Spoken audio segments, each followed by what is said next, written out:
Do you want to be able to draw grass like this?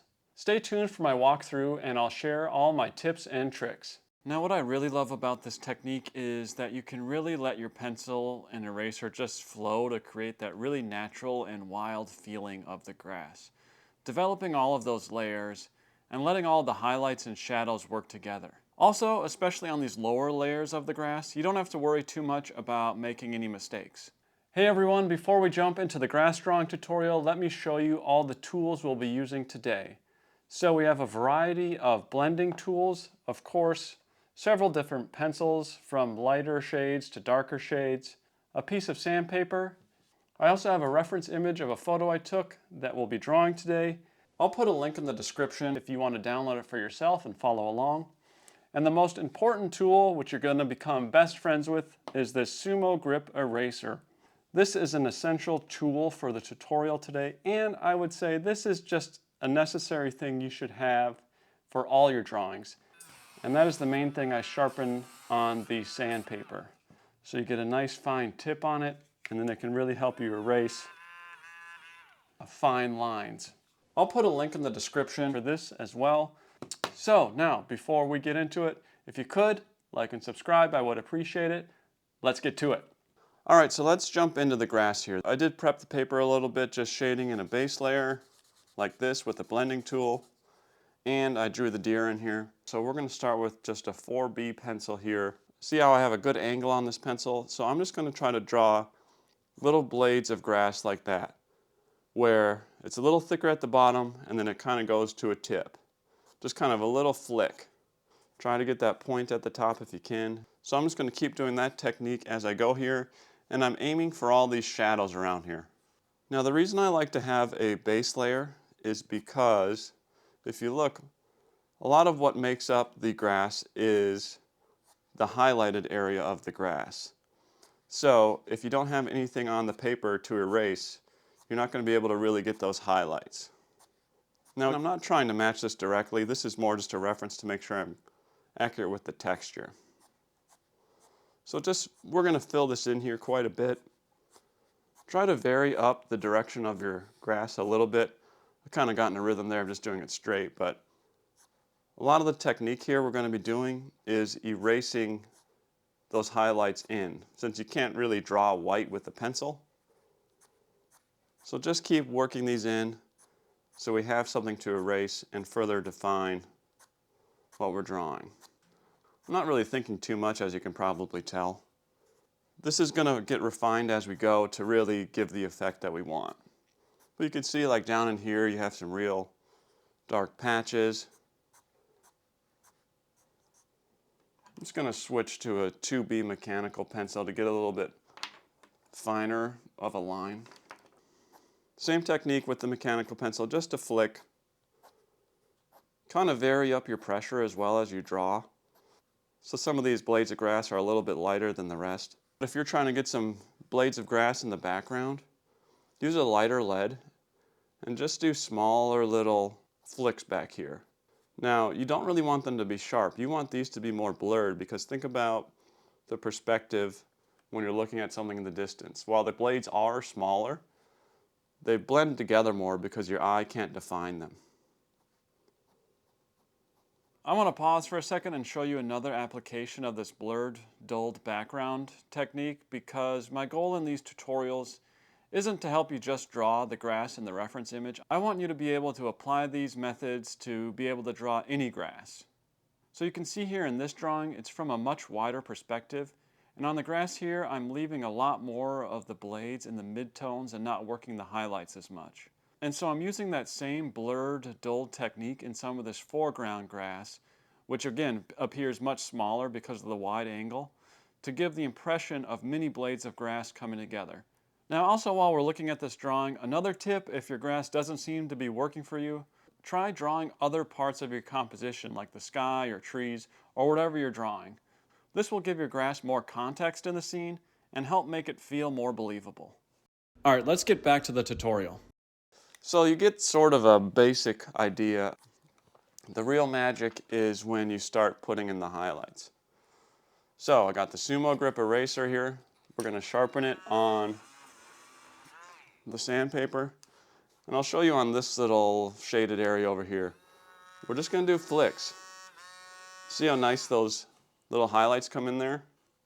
That's what we're going to do throughout all this to give that realistic feeling.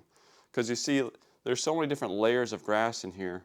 So we're just trying to mimic the texture of this. So it's the same motion also as with the pencil, it's just a little flick. At the top of the flick, you want those to go into the shadows above it. So you see how like these little blades of grass poke into these shadows, and then there's some up here poking into these shadows. That's what the real meat and potatoes of this is, to give it that real look.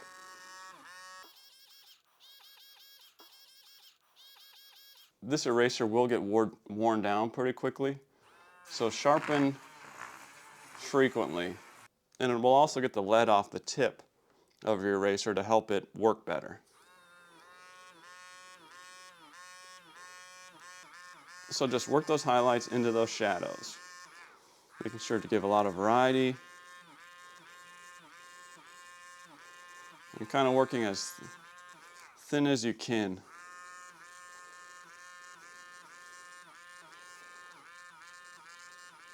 Now where you definitely want to be more careful is on the deer. Of course, if you erase too much, we can fix it. But here's where I'm going to be a little bit more careful with the flicks. And you want to make sure to get some highlights of the grass over the deer, because that's going to really pull things together. Especially like, see where the shadow on his leg here is? You want to get some in there because that'll pull the whole drawing together.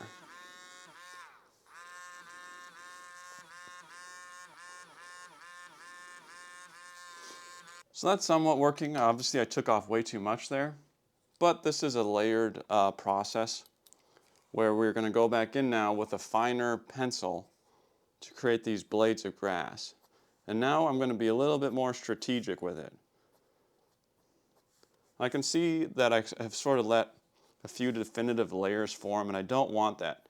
You know, this grass is growing wildly.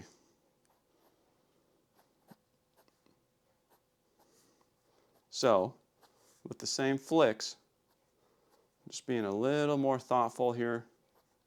I'm varying up the pressure as well here. Some small little lines, big lines. Also, I'm going to start, see how I kind of have a good blob here going. Make sure to keep all that in, because grass isn't just a bunch of individual distinct blades. These little shadow areas are really important to pull off that realistic look.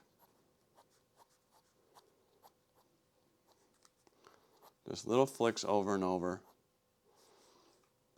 I'm liking these highlights that are popping up. You're just continually working the highlights and shadows here. That's really the main point, really, of any drawing. Think about it as drawing the highlights and shadows of the grass. And that way you create the texture. So just keep working throughout. And keep sharpening your eraser. Again, that's really important on this.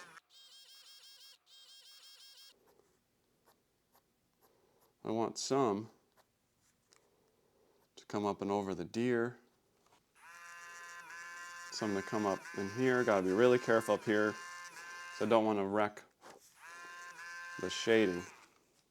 See these real white highlights up here? That's what I'm trying to get. So make sure you got a really good sharp eraser. Just super lightly. Super lightly. If you accidentally take off a little too much, you just work that blade back in. Let your shadows enhance your highlights. You know? This is looking a little too straight for me. I'm just going to try to further refine some layers in here. Like most drawings, this is just a continual finessing of everything, right? I mean, look at this gibberish of scribbles we're trying to draw here. It's not going to just happen on one layer or one time through. I'm going to switch to a mechanical pencil that has even thinner lead in it, because that's the level of detail I want to get in here.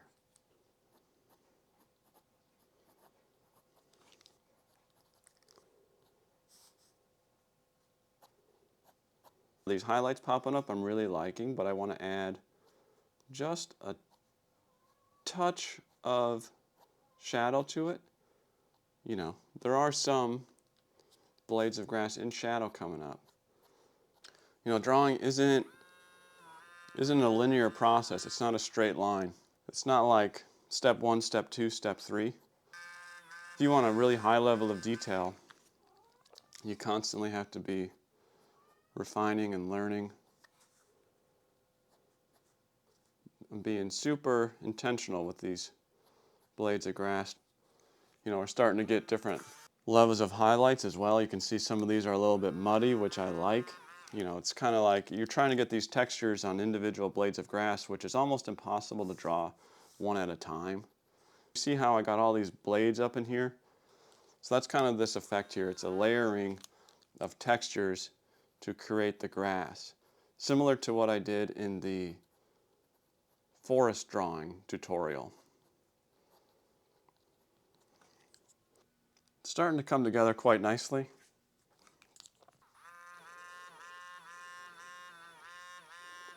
Getting some real nice variation in the grass here. And drawing things naturally and organic. Do kind of just let your pencil work in the direction of your grass without thinking about it. You can always erase it back. I feel like sometimes people get so rigid, making sure every line is perfect. I like to cover up the bottom. Kind of takes you out of it being a drawing. But you can see there, it's starting to look pretty good in terms of these highlights and shadows to blending together randomly like they do in nature. Still feel like it might be a little too sort of layered in the highlights, shadows, highlights. Mechanical pencils are very helpful so you can get these really tiny blades. Let's put a few more background blades of grass. And then we're going to go back with a sharpened eraser. And I want to add some highlights over the top of it. Definitely took off a little too much there, but then you just come back in with the shadows, right? We want this to be as sort of wild and organic as natural. I want you to feel the prairie here, right? With all the different layers and texture. In the end, when you're feeling like your grass is done, if they occur, then start to add really fine details like this little branchy thing poking up, just to give it that real wild look. Of course, that's only if your grassy prairie area or wherever you're drawing has things like that. But that just adds another layer of dimension and realness to it. You have some other little variations over here we're going to add. All these fine details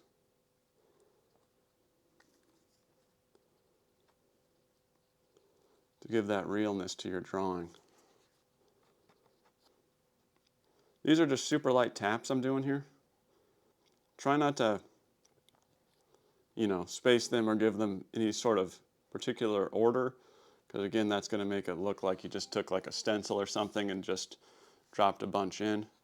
When we try to get this tall blade of grass behind the deer, because you can see I kind of stop adding grass behind. It'd be good to add that realness of this prairie continues behind this guy. Let's make sure we put him in our scene with grass. Of course, on this you want to be really careful.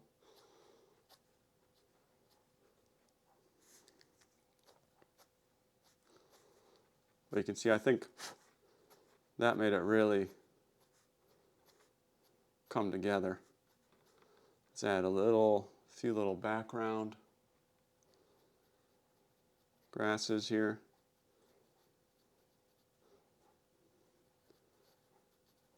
I think those add a lot of depth to it. But yeah, if you're still with me and you're working, I bet your grass is starting to look pretty good.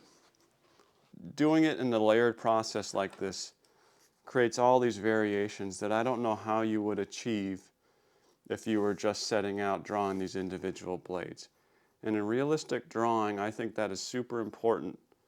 I've seen some other tutorials where they're drawing grass and it's always black, but if you look, you know, it's maybe 50-50, especially up here. These are all highlights of grass, and that's what we want to get. That's what we want to make sure people can see. And that's essentially the essence to how I draw grass like this. If this were for a full composition, I would probably work this more, but I think by this point, you get what I'm going for. So from here, you can keep finessing to your heart's content. Now, if you enjoyed this tutorial, please give me a like and subscribe. I would greatly appreciate it. We'll see you on the next one. Thanks.